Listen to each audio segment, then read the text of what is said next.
Welcome back to K4Wins, along with the Coastal Digital Sports Network on Tony Kurre Radio. We got the four of us together. Kip Keeper below me, of course, the executive director. He runs a show at the Birmingham Racecourse Casino here in Birmingham. Of course, you can hear him all over the terrestrial and internet radio stations, as well as Need to Know and Kiefer and Curry on my own radio station, two of our highest rated shows. We have Kai Gregory next to him. Of course, he has been playing both sides of the ledger now for nearly 4 decades, knows everything about the numbers and handicapping. And, well, we have to have a pro on, right?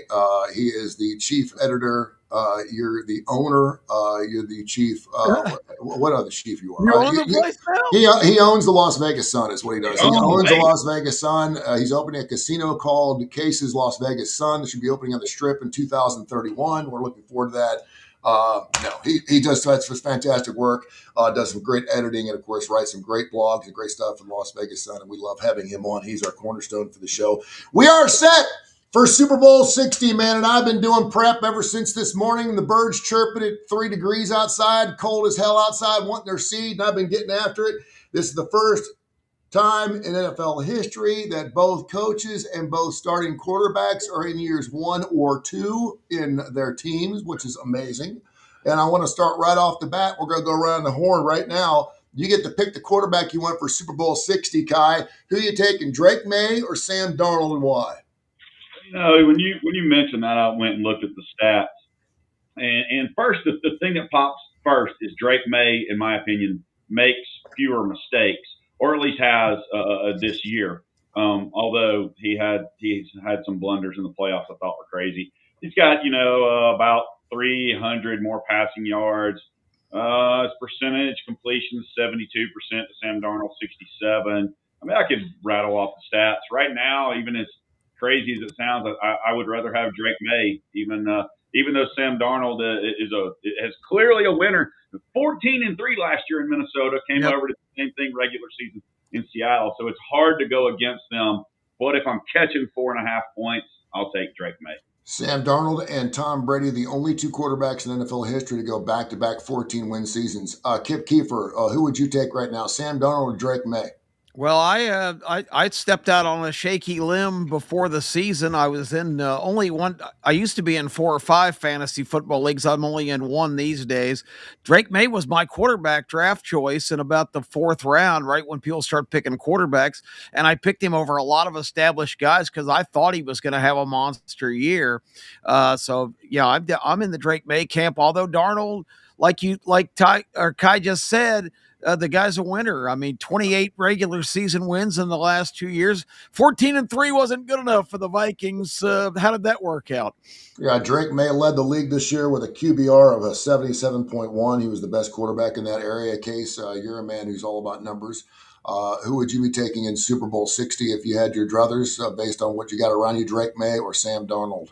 Well, I'll preface this by saying it pains me to say it's very definitive to me because I'm a big Sam Darnold guy. I said the Raiders should have signed him last offseason. I thought it was ridiculous. I thought he was a great signing for the Seahawks. That being said, you take away what's around them and you're just giving me one quarterback. I mean, I don't think people realize Drake May, and a lot does have to do with the schedule. Drake May was incredible this year. I mean, if I had an MVP vote, I would be voting for Drake May. I don't think he's going to win. It's going to be Matthew Stafford. So take away all the surroundings, and this might look stupid in a couple weeks because I do think the Seahawks should be a big favorite in the game. I think they have the much better roster, but I think as a quarterback, Drake May is at another level, at least in my mind, than Sam Darnold. Sam, 25 touchdowns, 14 picks, nothing special, 99.1 QBR, 66.7%. Drake May, 31 touchdowns, 8 picks, had a 113 QBR, 72% of the time he completed his passes. The thing about Sam, and it's interesting, I was doing some splits earlier today, not on the floor, but actually with my stats. Weeks 1 through 9, Sam, 16 touchdowns, 5 picks, and only 9 sacks. In weeks 10 through 18, 9 touchdowns, 9 picks, and 18 sacks. He has not been protected. And I will say this, and one of the reasons that people are like, well, how in the world is Sam Darnold winning 14 games in Minnesota, then getting traded? It's all about defenses. A lot of people are saying that Sam's winning a lot of games because their defense, and that's part of the game. I certainly understand that. He's making $37 million this year. He's got a $100 million deal. They're saying he's going to go back and restructure that. But again, I'm trying to think of some of these quarterbacks that they're on teams with great defenses. And obviously you don't have to have wonderful numbers in order to win 28 games. It's crazy to say that. But Sam Darnold, and he's also got that oblique injury that I think is going to be playing on this. Talk about a guy who needs a little rest. We were talking about bye situations and stuff, and certainly in the SEC and college football, it's a little different because you're talking about taking weeks off as opposed to just a 2. But Sam with the oblique injury, and now with one of his best running backs, Zach Charbonnet, out with the injury as well. I think that's going to hinder him a little bit. So this should be interesting. Was there anything? And I know you guys like to look at the numbers, and we've been doing this now for 18, 19 weeks. Anything in particular about the Seahawks or the Pats case that a lot of people don't know about that kind of sticks out to you that may be a defining factor on whether they win or lose Super Bowl 60? Well, maybe not win or lose, but you hit on one that I think was subtraction by addition. I mean, coaches do this all the time, and it drives people that are more numbers based like me crazy. But Kenneth Walker has been like 10 times better than Zach Charbonnet, and they insist on getting Charbonnet so involved. I get you would rather have Charbonnet healthy because he's a great short distance guy. He's physical. Obviously, they give him the ball at the goal line, but I think it's a positive that without him, they have to give Walker the ball more because Walker's just so much more explosive, so much more efficient. So I don't think they missed Charbonnet at all. He has, I mean, like I said, he should have a role carved out. He should just be their short yardage guy. But it just seems like that to me, sometimes they're too insistent on getting him involved. When if I'm the Seahawks, I want Walker and Jackson Smith and Jigba over and over as much as possible. It's going to be interesting because, as we look deeper and deeper numbers, and Kai, I know that you probably could own Spectrum as often as you're on whatever, or AT&T, whatever it is, because I know you need internet. What is there any particular stat? Because you're good at finding little nuggets like this. You always give me shit about my little nuggets. You find nuggets as too. But is there anything in particular that you found interesting about Seattle or the Pats that may be something that kind of makes you lean one way or another that we don't know about? Not really yet, because I just haven't jumped in to the game enough. I did find it interesting. I think the line's a little bit low. Seattle's a 4.5-point favorite, but they're 3 in the first half and half a point for the first quarter. But I already jumped. I don't know why, and people might think I'm crazy. I love the over 7.5 in the first quarter of that game. I've already played that. I've already played the game. I'm going to differ a little bit from a case. I got it at 5 and went ahead and played New England +5 early on. Kid, give me a little nugget you've been looking at. You've been following them all year long. Is there one particular thing, maybe about the quarterback, about the coach, about whatever, that you're thinking this is going to be my deciding factor here to take this team at Super Bowl 60? Well, I echo what Case said, because I've been on the Kenneth Walker train for a while, and I think you really saw a showcase in that game on Sunday night of just what he can do. This is a speed guy, but he's a bitch to get on the ground.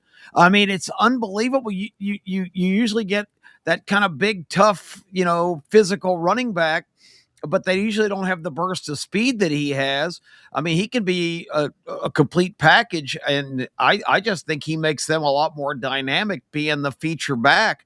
Again, he was always the starter, and he is the primary guy, but I've known this guy, and he had some injury problems the last couple of years, but looked pretty healthy the other day running against the Rams. And let me say this, I picked Seattle in that game because I thought Seattle's defense had a step up, but I'm not so sure the best team won that game, because the Rams, they impressed me so much in these playoffs. Going to Philadelphia, getting rid of them, that win in Chicago was just incredible, with all the swings and the conditions and everything else. For the Surfer Boys from LA to go into Chicago and come out with that win, that is, to me, one of the great feats of the season. I kind of feel bad for them and Matt Stafford, because I thought the game was there for the taking. But with all that being said, Seattle's defense is so good and so physical. And the Patriots are young and a team that, it's kind of shocking they're there. But we've talked about all season, the AFC was such a wide open kind of crapshoot. And if Bo Nix doesn't go down, I don't think the Patriots are in this game. I think Jared Stidham was, I guess what I kind of expected him to be. So I just think the Seahawks have a big edge. But, it's interesting. And I wonder, I want to get Kai's reaction real quick. Kai, it's got to make you proud as a Titans fan that your team fired Mike Vrabel. absolutely. I mean, I think it's one of the most genius moves I've ever seen. The only person that can make a dumber move than this is probably Jerry Jones, because I mean, let's face it, he's an idiot. Yeah, don't leave Arthur Blank out either. Kevin Stefanski and Tommy Reese, his new staff in Atlanta. What about that? There's that graphic that the Falcons, their last coach opening, their 3 interviews back to back were Mike McDonald, Mike Vrabel, and Raheem Morris. Yeah, ouch. Wow.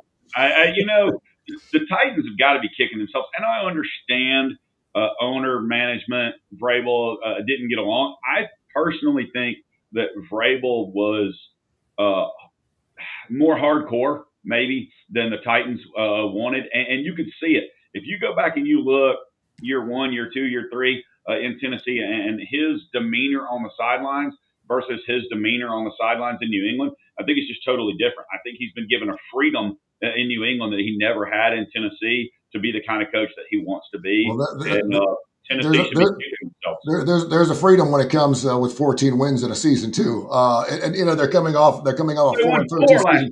I know, yeah, 4 coming from 4-13 and going to 14-3, which is unbelievable. And that's the reason why I think they could win the Super Bowl is because of him.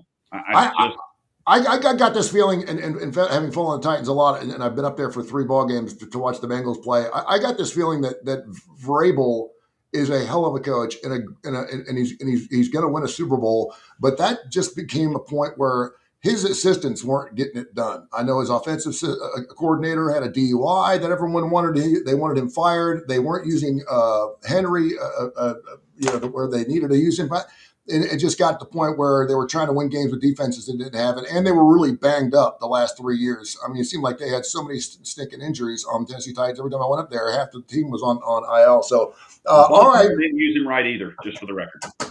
No doubt. They use him, and then for a quarter and a half, where is he? And it's like, dude, I mean, the guy would rip one off for 35 yards, and all of a sudden they wouldn't use him for a quarter and a half. Drake May, the 5th quarterback to win and go to a Super Bowl in only his 2nd season. Name the other 4 guys. Marino was one because Marino was the youngest ever. Yeah, Russell Wilson. Russell Wilson was one. Marino was not.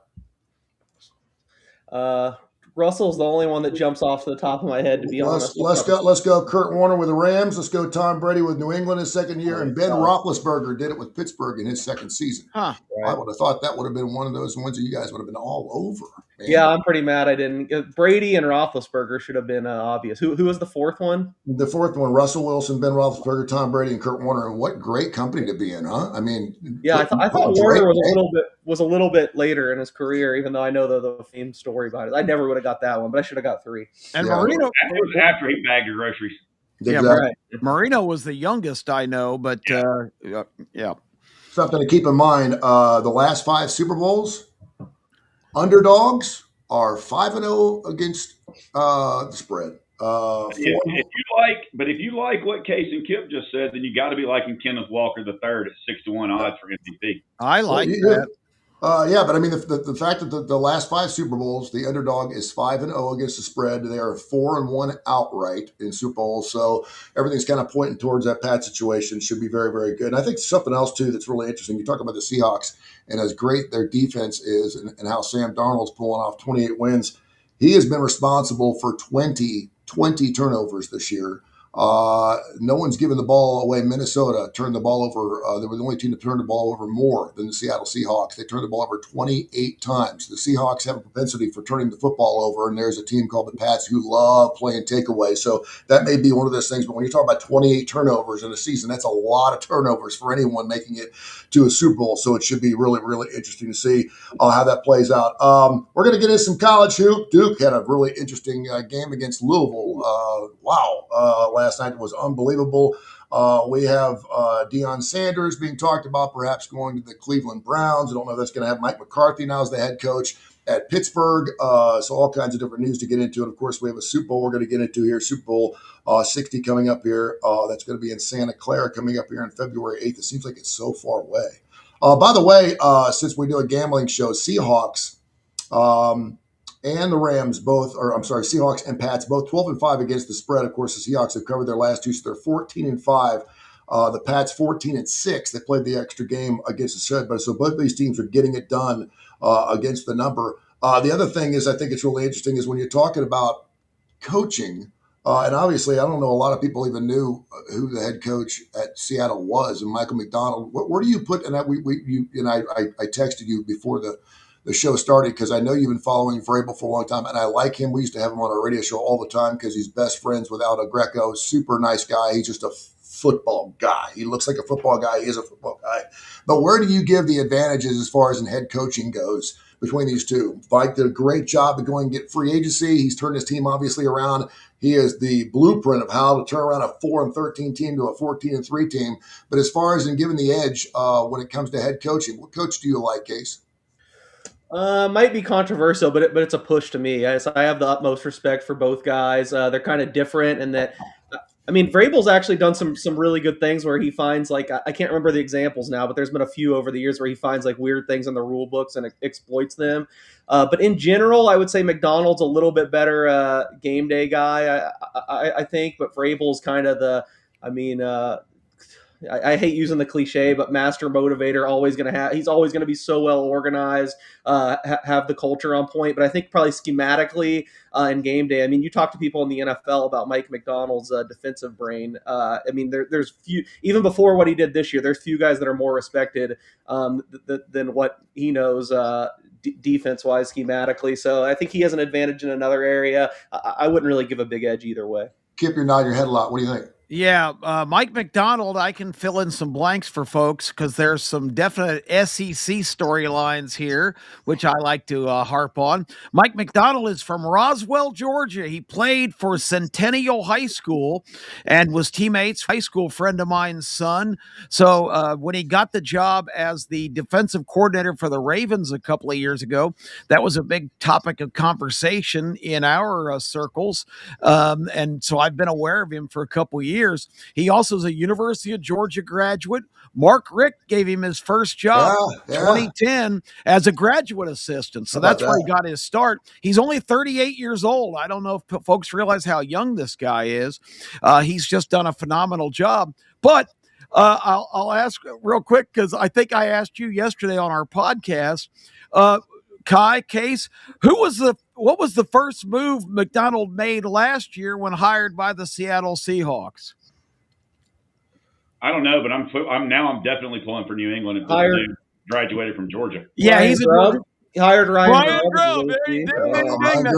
Ryan Grubb was his first acquisition, taking him away from the Crimson Tide, who he had already made a speech that week to the Tuscaloosa Touchdown Club, how excited he was to be in Tuscaloosa and be with Alabama. On Friday, he signed with new coach Mike McDonald and the Seahawks. But also, the first thing that Mike McDonald did at the end of last season was fire Ryan Grubb, who came back to Tuscaloosa. So he's a mover and a shaker for sure. So Alabama fans, take heart. Your guy Ryan Grubb is the big change that was made from last year's 10-win team to this year's 14 or I guess 13 or 14, I guess 14-win team that's in the Super Bowl. So just enjoy that useless information for a moment. Kai, I'd ask you what coach you're going with, but I think it's pretty much a no-brainer. I know you're going to be going with Mike Vrabel. Do you want to have anything to add to that? Because I'll bet on New England or whatever. Maybe I'll change my mind. I don't know. I mean, the lines are moving.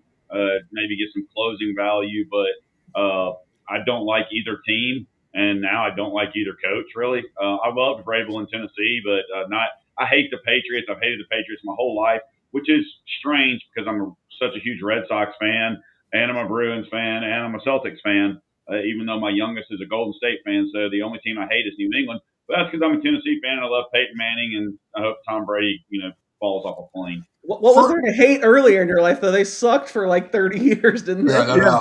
That's for sure. I know. I mean, it is what it is. First time in 50 years, too, that both quarterbacks did not have a playoff win going into this season. Neither guy had a playoff win going into the Super Bowl, so both the guys won. There's only one thing to it, and again, I've been going at it since 6 o'clock this morning. I could go all day. The one thing that we brought, the one thing we brought up, yeah, really, and I can't wait to get Case's thought on this because this is what he does. This is the third easiest schedule in NFL history since 1978 for the New England Patriots. Their opponent's winning record was 438. That was something that people put their fingers on all season long, but really no one's talking about. I haven't heard a lot of talking about. Everyone talking about the easy schedule. Kip, you're a schedule guy. You've always said, man, look at the schedule they're playing. And certainly in college football, you could make that argument with the cream puffs some of these teams play. But when you're talking about the Patriots and what they've gotten done this year, I'm not going to check anything out of a 14-win season, but they look at the schedule, look who they played. How does that play into you gambling on this game and putting something down on the line there? Real quick, don't forget New England's first game of the year. They lost one of their most rigid tests to the Las Vegas Raiders at home. They sure did. Indiana had a weak schedule also. Yeah, until the end of the season when they knocked off 5 top 10 teams. True. But right now, New England's got to win big games against big teams. And you can even say their run to the playoffs hasn't been as difficult as it probably could have been. What are your thoughts on that? Case? Sorry, I thought you were talking to Kip. I mean, I've been beating the drum on this. I really do think it's a factor that, you look at the quality of competition. I thought it would catch up to them in the playoffs, but I feel like they've had some – I feel like they've kind of gotten a good draw in the playoffs too. All year, if you've watched the show, I was against the Chargers, and not because I am against, and by the way, an aside, I think I am going to be all over the Chargers next year. I can't believe what they did this year with just more injuries than anyone aside from the 49ers, no offensive line. Now they've got Mike McDaniel, coming in as OC, the line will be back. Yeah, I like that. I'm going to be all over the Chargers next year. But so they get the Chargers team that, was playing a bunch of practice squad guys for the whole second half of the year. They don't look very impressive offensively there. Then they get the Texans who turned the ball over, 4 times? And 4 interceptions the first half. Yeah, they had a bunch of fumbles. And then Kip mentioned that he thinks the wrong team might have won the NFC game. I honestly think the wrong team probably won the AFC game. I think the Broncos were a little bit better than them. Obviously, the elements just got insane in the second half. Luckily, we cashed that bet. I think we were all on the Broncos. I had Denver +6. I also had the Rams +3 in the other game, which didn't come through. But if you play those 2 games again tomorrow, I'm making the same bet. So I feel like there's been some and look, the NFL's so close. This is what you do. You win the close games and you try to get the right breaks in the playoffs and make the Super Bowl. So I don't hold anything against them, but I do think the Patriots have kind of gotten the benefit of the draw, not only in the regular season, but in the playoffs now, whereas I feel like the Seahawks are way more battle-tested, and I'm way more confident the Seahawks are a great team regardless of what happens in the Super Bowl. Whereas the Patriots, I'm honestly still not 100% sure, as I just feel like they've had so much go their way all year.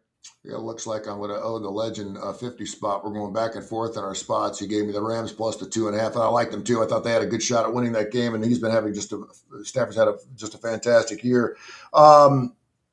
I want to get around the league a little bit more. Certainly, we're going to be talking Super Bowl. We're going to like 2 or 3 more shows before the Super Bowl kicks off on February 8th in Santa Clara. But I do want to throw in some other different news, just get your thoughts on these things, because we got 4 guys that love talking football. Your thoughts on Mike McCarthy, Kip, going to the Pittsburgh Steelers? I know that McCarthy and, of course, this guy named Aaron Rodgers, they've already won a Super Bowl together. A lot of people are trying to marry them together. Perhaps inside they don't want to be married. I don't think they hired Mike McCarthy because Aaron Rodgers is the quarterback, but it may make him stick around a little bit. What's your thoughts on that for the Pittsburgh Steelers? Only their 4th change in a head coaching league since the 60s. Well, it's a team that's historically had very few head coaches. Tomlin just finished a 19-year tenure there. Chuck Noll was there forever. A lot of their other Cowher, of course, had a long stint. So, it really shocked me. I thought McCarthy was probably on the shelf, but the recycling of coaches in the NFL just continues to be the trend. And I don't know what he said to the Rooneys in those interviews or how he convinced them that he was the guy, because I thought he was just a miserable failure in Dallas. And I just don't understand the recycling of and we got too many Macs, and there's so many coaches, McDaniel, McCarthy, McDonald. I mean, it's so confusing anyway. I was glad to get one of the Macs out of the lineup, but I was shocked. I had just seen a report earlier that day that once again, back to Alabama, that Kalen DeBoer was being considered for Pittsburgh. I think Trump's considering him for a cabinet post. His name is in every job, description in the country. And about 15 minutes later, I saw they had hired Mike McCarthy, which revealed that to be fake news about DeBoer. But the bottom line is, I want somebody to explain this hire to me, because Pittsburgh, an organization that usually kind of goes their own way and doesn't do trendy things like bring back, old washed up coaches. And if it's for the Aaron Rodgers, I hear a lot of people saying that. Well, he was successful with Aaron Rodgers. He's going to be able to convince him to come back for another year. Do they really want Aaron Rodgers for another year? I mean, I don't think he was that much of a juggernaut last year.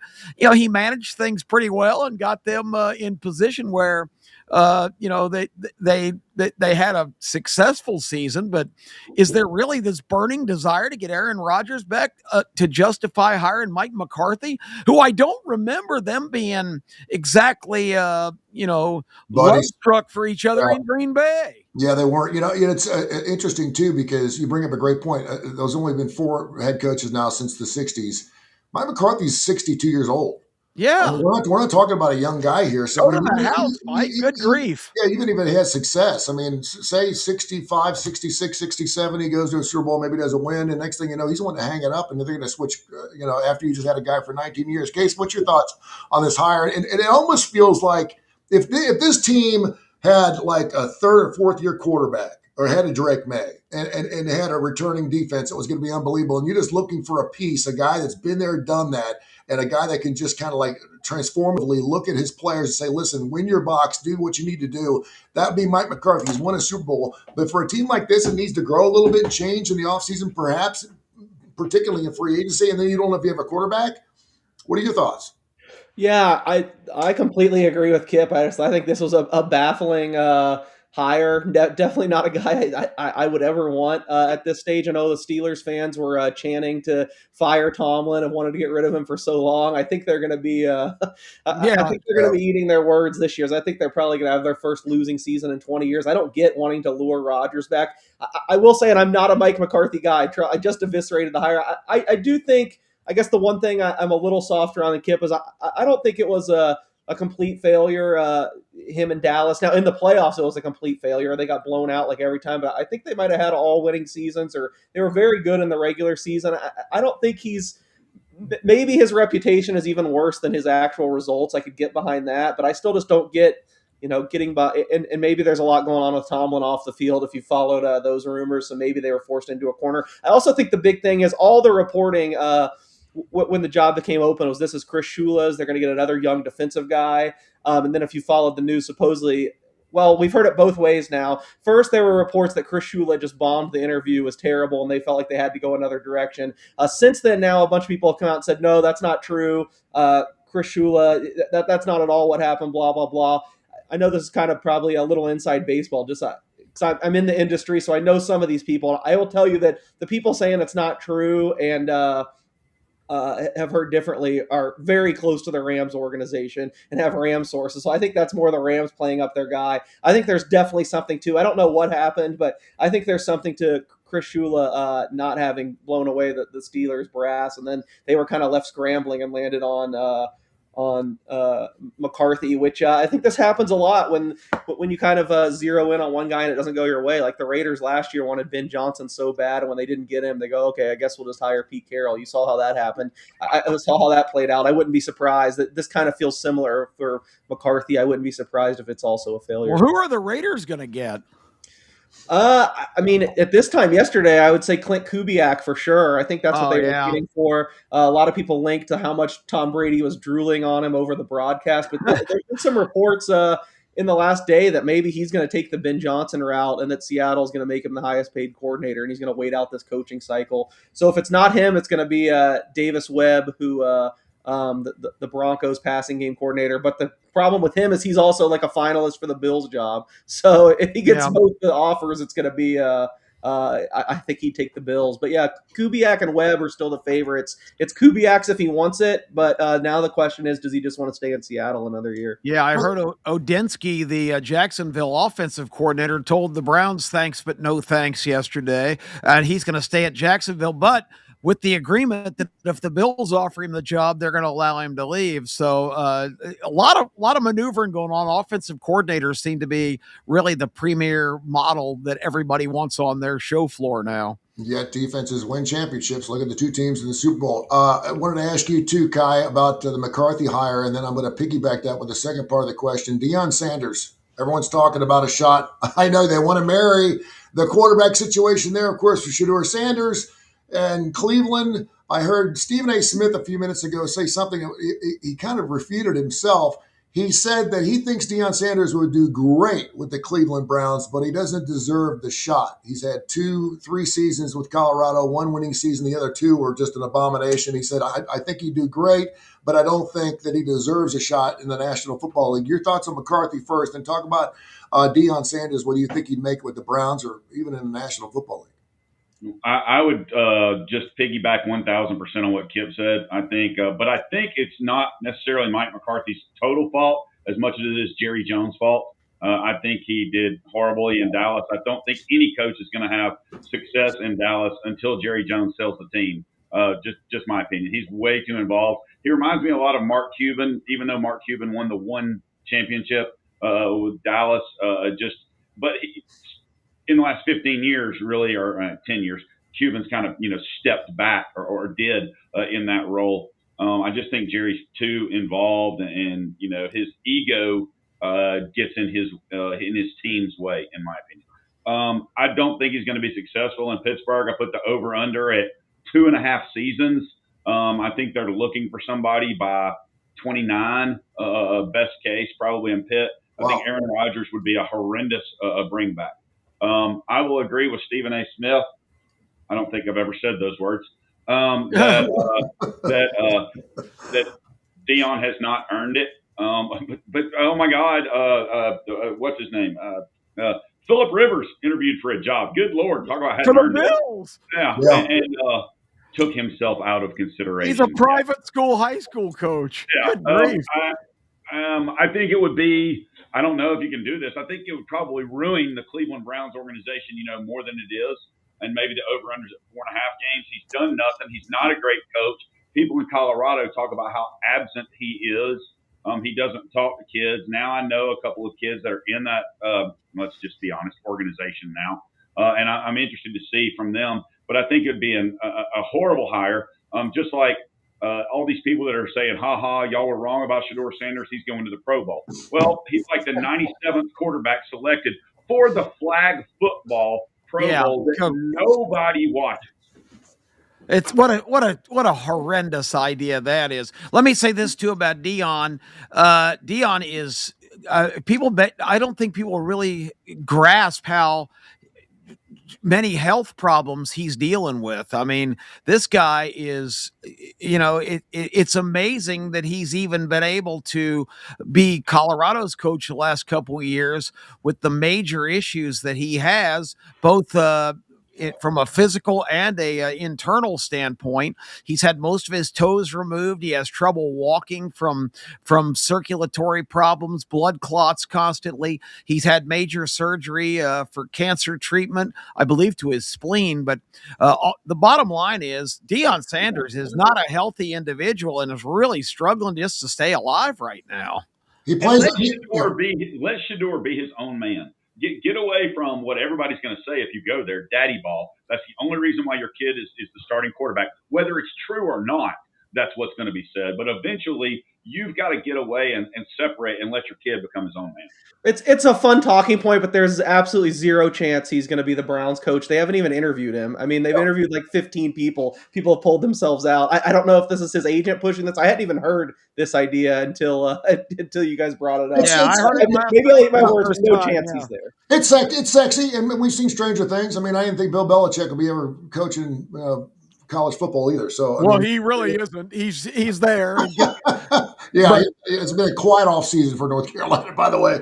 I will say this. I think Deion Sanders plays a mean-ass pigeon. I think he's great on those DirecTV commercials. He's just, well, whenever I think of a pigeon, I think of a voice. It's I Deion think he Sanders. was good in those. The Aflac commercials, I can't. I have to scramble to hear Nick Saban goes, he entered the commissioner. How degrading for Nick Saban. I can't believe a guy with gazillions of dollars sells out and is involved in He's such making more with Aflac than he made his what an entire tenure at embarrassing. Alabama. He's getting paid over $100 million to do this Aflac. What an He'll embarrassing. say whatever he Tony, wants.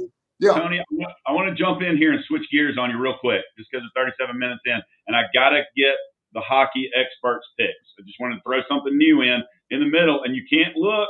You got to just give me your picks, just like this. I'm going to go Case. Nope, I'm going to go Kip first. We're going to go with age. Just going to go one game. Tony and I are going to not say anything because, well, we both suck at hockey, and y'all don't. So Buffalo at Toronto tonight. Toronto's lost 4 in a row. Who do you got, Kip? Buffalo or Toronto minus the 15? Buffalo hasn't lost since like Thanksgiving, and they're a very good team, and they're getting better all the time. But it's got to end sometime. Toronto's got to be getting a little desperate. This is the kind of spot where everybody else says, well, Buffalo's red hot, Toronto sucks. I'm going the other way tonight. I'm picking the upset. I like the Leafs in the Garden to slow down the Sabres, who I've been picking against for about their last 3 games. The do theory for me, I'll take Toronto, and they're a dog. Chase? I didn't bet this game, but I'd probably lean Toronto. Although I will say that the sharper sports books have taken money on Buffalo. It's now basically a pick 'em. But if I had to take a side, it's Toronto, but not a game I've bet. Winnipeg, New Jersey, Kip. New Jersey's minus 25. It's just a crap game. Both teams pretty much suck. Winnipeg's at New Jersey. I thought the Devils were going to put it together this year and have a decent season. I'll go New Jersey just because they're at home, and I just don't think this Winnipeg team is very good. After 2 really good seasons, they've declined appreciably. Yeah, both teams are kind of have definitely underachieved. I think they're better than their underlying metrics. It kind of scares me. New Jersey's first game home from a long West Coast swing. Usually, you dock a percentage point or so of win probability on that. That being said, I just trust their offense a little bit more. The Jets really struggle to score, so I'll go with the Devils. All right, Kip, your Vegas Knights, Montreal. Case's your boy's brother, there, right? Your boy's there, isn't he? Case's brother, my younger son, Clayt, when I made the trek to Canada, it was minus 9 degrees when he was riding the train on Sunday from Montreal to Ottawa to watch the Golden Knights lose 7-1 to the Senators. So needless to say, Clayt, who always is a guy that doesn't necessarily have the most bubbling attitude all the time, was a little downcast. I think the Golden Knights certainly were humiliated and embarrassed in Ottawa on Sunday. I think they'll come out and play a much better game tonight against the Canadians, who surprisingly, and I don't have the numbers in front of me, but just my perception is the Canadians are a better team on the road than they are at home. I don't know if they feel pressure at the Bell Center. I don't know what it is. I think the Golden Knights bounce back tonight and get a win. I think Aiden Hill, back from his injury, has not looked very good. And they just made a big trade, trading their best defensive defenseman, White Cloud, to get an offensive defenseman from the Flames. I don't know if that was a very good move. I don't think defensively the Golden Knights are anything near what they've been in previous years. But I am going to go with them tonight to not let Clayt down 2 games in a row in Canada. I make this literally right where it is, so I'm not even close to a bet on either side. That being said, I mean, Vegas has a much better team. They have major goaltending problems. I mean, in all the goaltending metrics, they're like second to last or third to last in the league. They got to get that solved. The thing that scares me is all these teams have played like a bazillion games because they're trying to shove in all these games before the Olympics. Vegas, one of the older teams in the league. Montreal, one of the younger teams in the league. So certainly that the fresh legs worry me a little bit if I was in Montreal wise. But losing 7-1, I feel like Vegas has to be a little bit locked in. Again, I don't see any way I bet this game. It's right where I make it. But if I had to pick a winner, I'd ever so slightly lean to the Vegas side. I would have gone over 6.5 just because of what you just said in the games, and I think. But all right, Utah and Florida. By the way, Kip, Montreal's 14-11-1 at home. Utah, Florida tonight. Florida minus 55, one of the higher ones. Utah got shut out last night in Tampa.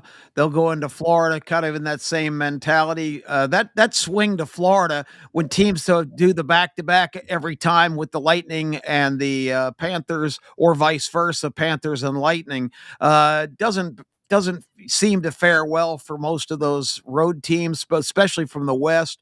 I don't see Utah rising up and winning this game. The Panthers are starting to get it together a little bit. I said that last week, and that didn't work out too good when they went to Carolina and lost 9-1.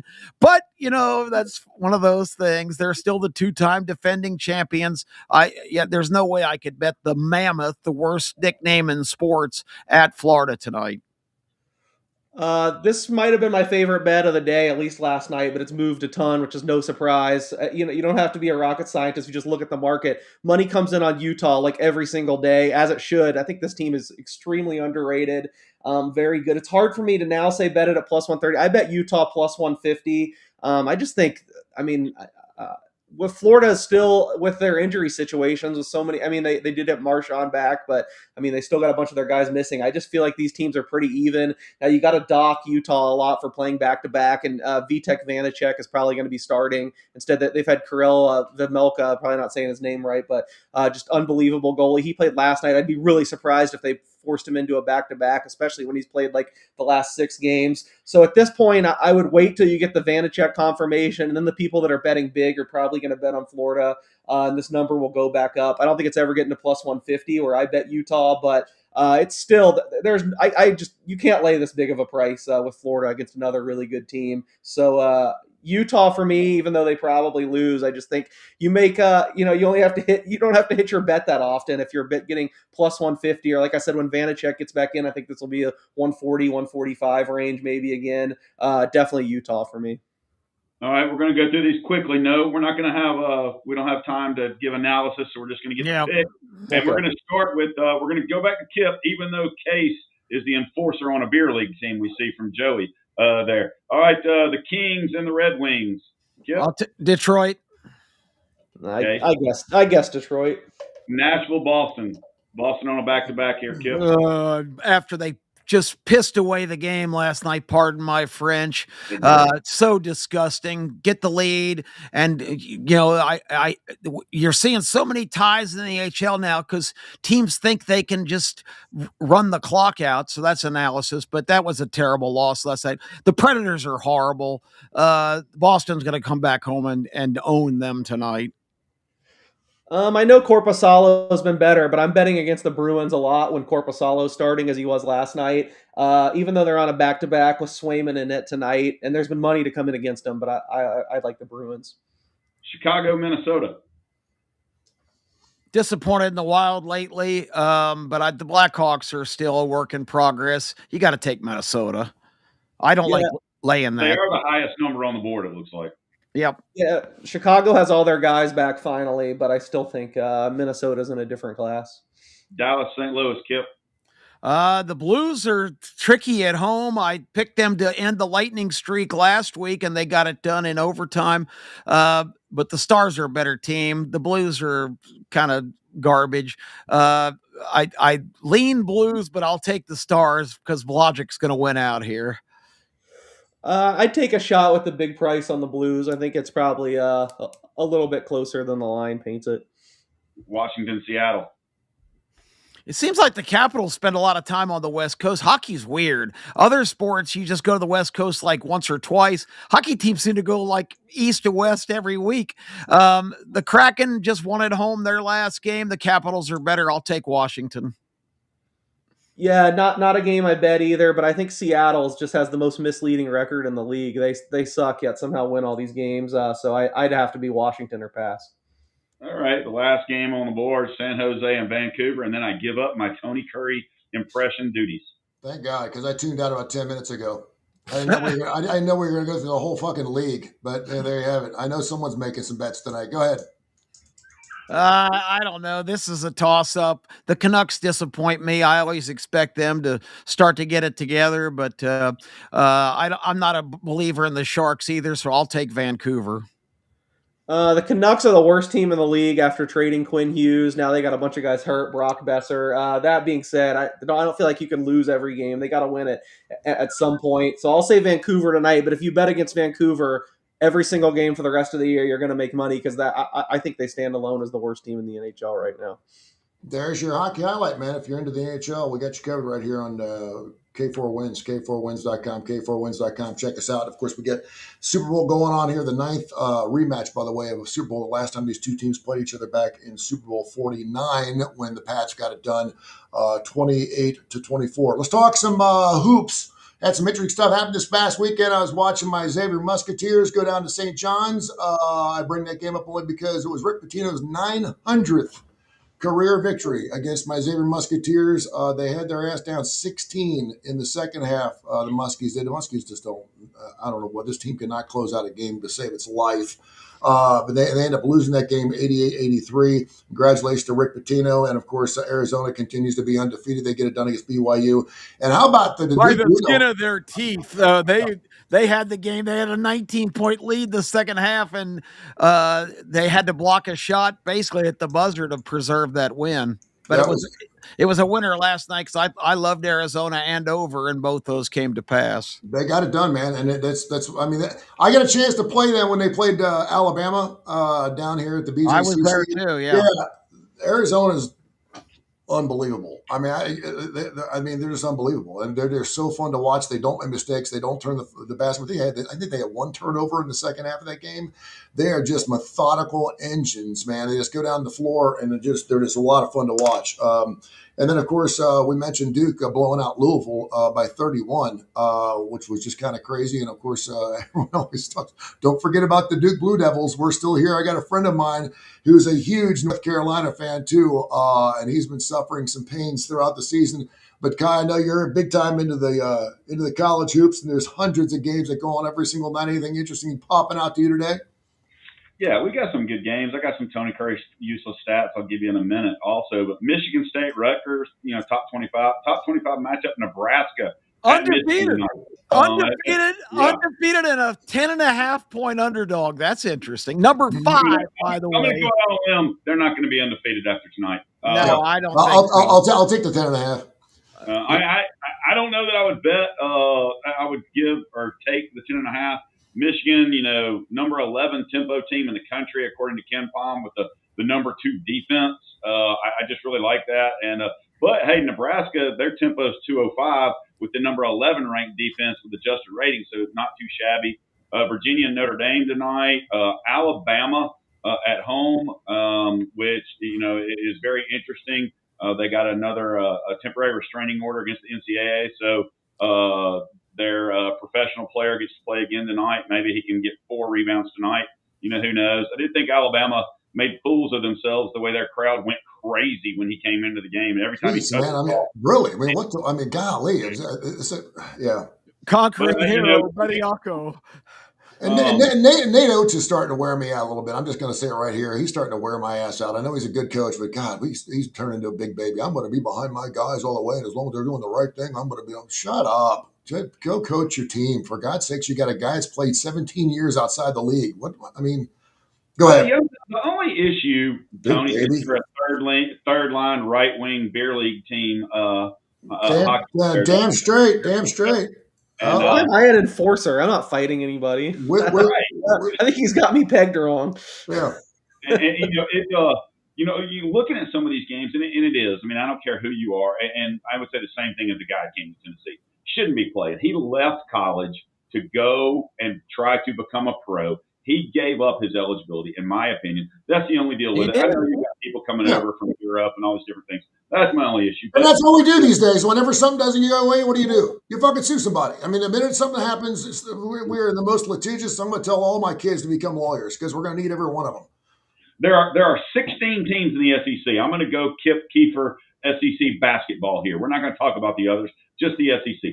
16 teams in the SEC. None of them have a losing record overall. The closest is Mississippi State at 10-10, okay? How many SEC teams have a winning record on the road?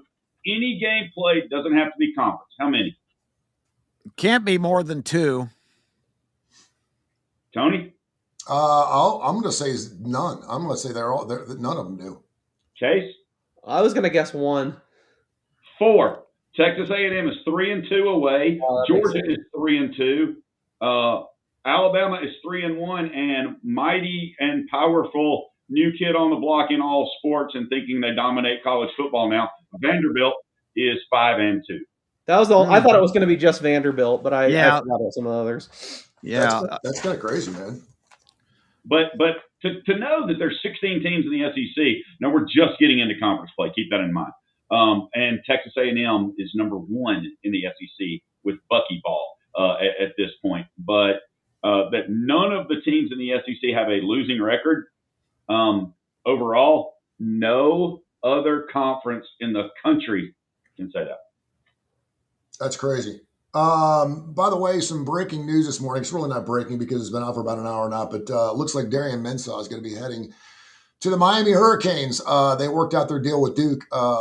If you got a chance to go listen to K4 and Kurre, do so, man. We had a great show yesterday. We went about a half an hour, 45 minutes of talking about the transfers and where everyone's going. And we talked about the Damon Williams situation with Washington. We talked about the kid at Georgia who's also suing the team. And $8 million Darian Mensah signed during the offseason last year, a 2-year, $8 million deal. And, of course, I didn't realize this, but if you're playing in the national championship game in college football, you get an additional 8 days on the portal window because obviously you're playing in a national championship game. So the kids from Miami and the kids from Indiana got an extra 8 days to say whether they wanted to go play somewhere else. And that should tell you a lot too, because obviously Miami's got their own QB situations going on as well. So I wanted to get your thoughts on again, our litigious situation. Kip, I thought you had some really enlightening things to talk about yesterday.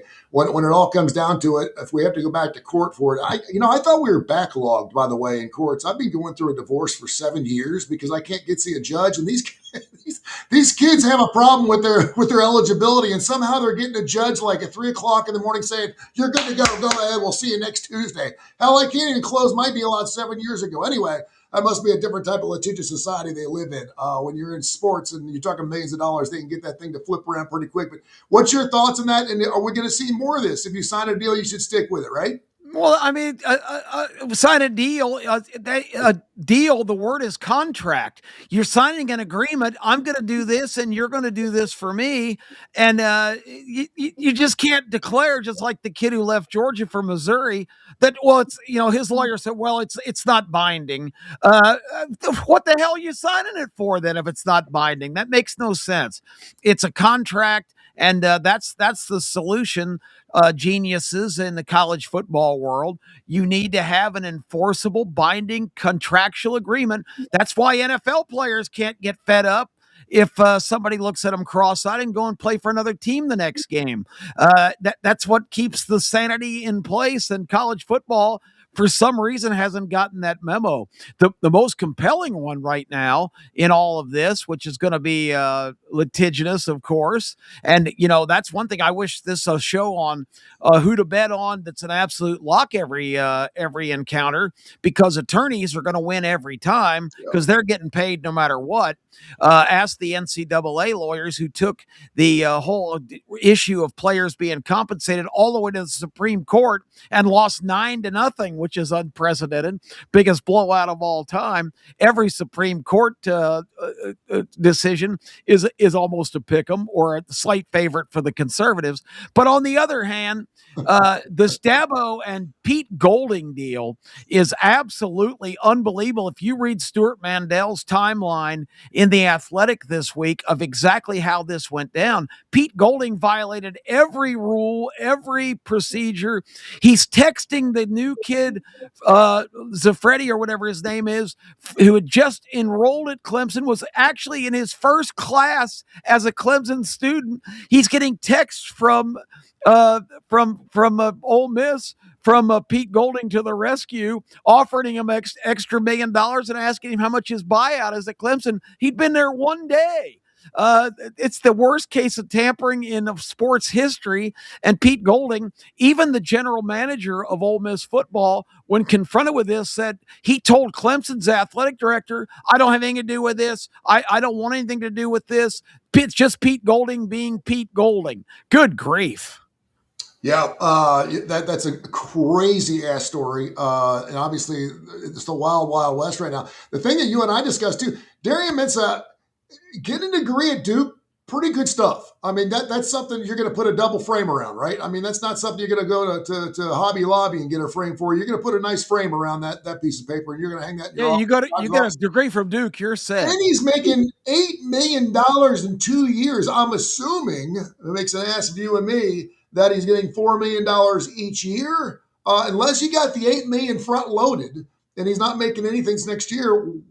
Why would you want to leave Duke and go to Miami? I don't get it. And obviously, he's one of the better quarterbacks in the league. He had the top QBR. He took Duke to an ACC championship game. That whole thing is just it does not make sense to me. I'm glad they figured it out outside a courtroom, but he's gone. He's no longer at Duke, and I guess. Listen, it used to be hubcaps. Remember, we used to talk about pizza money. We talked about you couldn't put cream cheese. Now, this is true. You could give a kid a biscuit, but you couldn't put cream cheese on it. That was against the rules. That's a real rule. That's how ridiculous, that's how stupid it was. Now we got guys calling kids in class saying a buyout. What the hell, a buyout? We have buyouts now in college football. I mean, it's crazy. The thing is money's here. All the toothpaste is out of the tube. It ain't going back in. The fat chick is in the tight pants. She's not coming out. And it is what it is. But, man, it's fun to talk about. But you're waving millions of dollars in front of these 18, 19, and 20-year-old kids. And, I mean, they're starstruck, man. And, I mean, I can't blame them. I cannot blame them. Particularly if you got an old man from an inner city school that says, hey, I think you should go and knock it out and go try to get an extra $1 million out of this deal. I mean, we had Shedeur Sanders driving around in a $300,000 Mercedes his last year of college. I mean, wow, it's crazy. Hey, all I know is the best comment made during this show, in my opinion, and the truest and most accurate, was made by Joey just then about the Kip Keefer rant epic. All right, there. People don't understand when we're doing this that when Kip gets on his rants, I do think that's part of the best parts of the show is when he has something that he is passionate about. I love the Kip Keefer rants. Mm-hmm. They're there. You get them every Tuesday and Friday. We do the show 10 o'clock. You should hang out with me more often because I unleash about 15 of them a day. Coastal, a lot of times to an audience of one myself. Hey, I did notice the one Saturday as well on the starting lineup you had. Oh, yeah, definitely. Same subject. I mean, the leadership in college football is completely void. I don't know where Sankey the Yankee is with his buddy Tony Petitti, but what a complete disaster the whole thing is, and it's so unfortunate. Just make some rules, blow up the NCAA, which is an archaic, extinct creature, and get on with the show. Case is rubbing his head. It's time to go. Coastal Sports. No, I feel you, brother. Real quickly, though, I think we missed it, and we discussed this. Joe Brady is going to be the Bills coach. Kip Joe Brady. Okay. There you Interesting. The Raiders, we'll see if they think they have Clint Kubiak. It might linger a little bit. I kind of like that matchup. I kind of think Brady may do something there with Josh. They kind of get the same vibe together. They're both badasses. They both like to jump into the line. They don't slide. So that may be something good. Yeah, Joe's not a slider. We got some great stuff going on. Of course, the Super Bowl coming up February 8th. All kinds of great. Yes, we'll go through. It's got to be the only show, seriously, that I take pride in this. That we'll actually break down the NHL. We're about making money. We're about, gambling and everything. You got Case Keefer up there that does this for a living. So we're all over it. So wherever there's dollars to be made, K4Wins is all over it. K4Wins.com, K4Wins.com. We'll be back again on Friday morning, 10 o'clock Central Time right here. Special thanks to the Coastal Sports Digital Network for helping us out. Duncan Dad doing a fantastic job. Thank you so much for everything you do for us. And, of course, to Angel and his entire crew. And, of course, on Tony Kurre Radio. Make sure you subscribe to the Tony Kurre Radio app. It's free. and you can listen to the show. It's live on Tony Kurre Radio, not to mention, of course, their YouTube channel, which is on there as well. So we'll do it again coming up on Friday. Thank you, gentlemen. Appreciate you. We'll talk later this week. All right. Thank you, man.